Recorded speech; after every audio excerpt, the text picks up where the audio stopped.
Ugonjwa wa kisukari ni ugonjwa ambao tunauita it's a metabolic disorder. Ni kitu ambao kinahusu vile mwili unachukua chakula na unaitumia hiyo chakula kwa njia inayofaa kuendeleza shughuli, ndio mwili uweze kuendelea shughuli zake.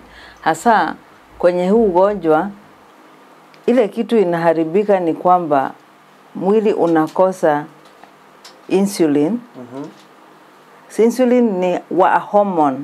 It's a hormone produced in the body by an organ called pancreas. Sasa kuna types mbili haswa sana type mbili za ugonjwa wa kisukari. Naam.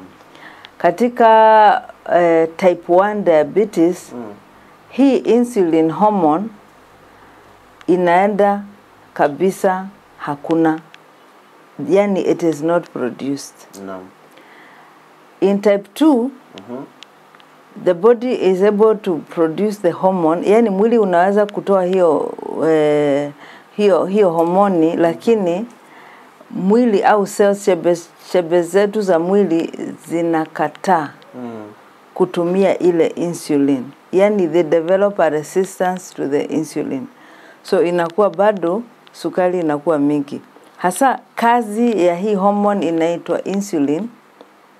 Kazi ya insulin kwenye mwili wa binadamu ni kuchukua ile chakula na sukari ambayo inatoka kwa hiyo chakula,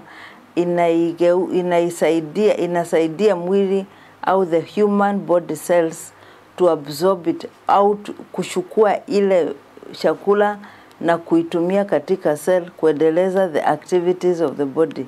So unaona kwamba wakati sasa mtu ako na sukari, hiyo ugonjwa wa kisukari, hiyo chakula au sukari inakaa kwenye damu, in the blood circulation, so that sasa tukikudunga kidogo tutoe hiyo damu kidogo, tunapata ya kwamba the blood sugar is very high. So watu wengi wanaelewa kwamba ugonjwa wa kisukari ni high blood sugar. That is very true.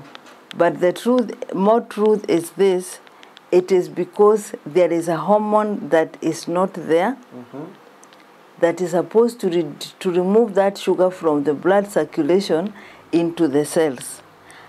So we have said in short that there are two types. In type 1, the sugar, the body lacks insulin. Yeah. Type 2, the insulin is there, lakini one, it can be in very little amounts, or the body is completely resistant. Yani the cells are resistant to the insulin. Yani unakuwa na ile kitu inaitwa autoimmune resistance.